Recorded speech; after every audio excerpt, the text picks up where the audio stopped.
अगर आप भी चाहते हैं बिट्टू मलंगिया इंटरटेनमेंट का ऑडियो वीडियो सबसे पहले आप तक पहुंचे, तो लाल बटन को दबाकर चैनल को सब्सक्राइब करें और बेल आइकन दबाना ना भूलें।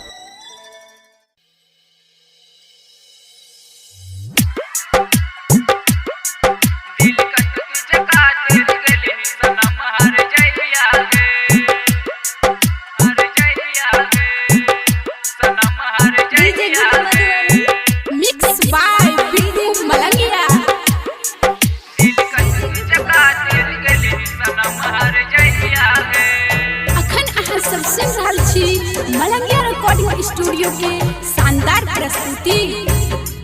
दिल कट की चका तेर गली सनम हर जैया गे, दिल कट की चका तेर गली सनम हर जैया गे। रोज बीर मेरा टकछियो गे, रोज बीर मेरा टकछियो तू भाई कहिया गे। दिल कट की चका तेर गली सनम हर जैया गे, दिल कट की चका तेर गली सनम हर जैया गे। रोज बीर मेरा टकछियो गे, रोज बीर मेरा टकछियो तू भाई कहिया गे। दिल कट की चका तेर गली सनम हर जैया गे, दिल कट की चका तेर गली सनम हर जैया गे। DJ good Madhubani, DJ good Madhubani.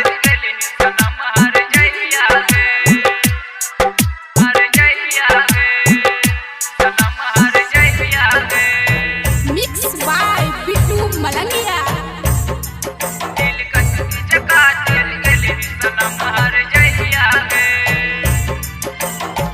हमर आँख नम क्या का,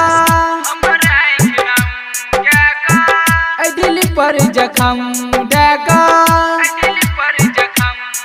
दूर जिंदगी से तुझे चल गली, लागो तीर के दिल रख दिली।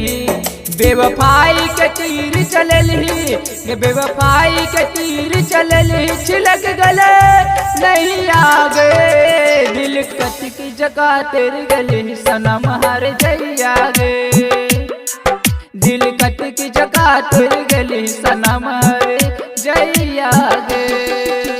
DJ good Madhubani, DJ good Madhubani.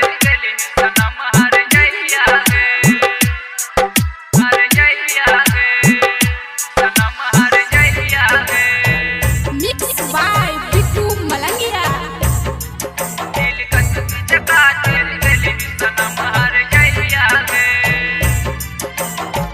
देखे लमान कानो, तोहर निर्धान कानो, तू हमरा से दूर जगली, किया ते मगरूर भगली। नया यार पे हमरा घर के, नया यार पे हमरा घर के बिसर गला रैया गे। दिल कट की जका तेर गली सनम हर जैया गे, दिल कट की जका तेर गली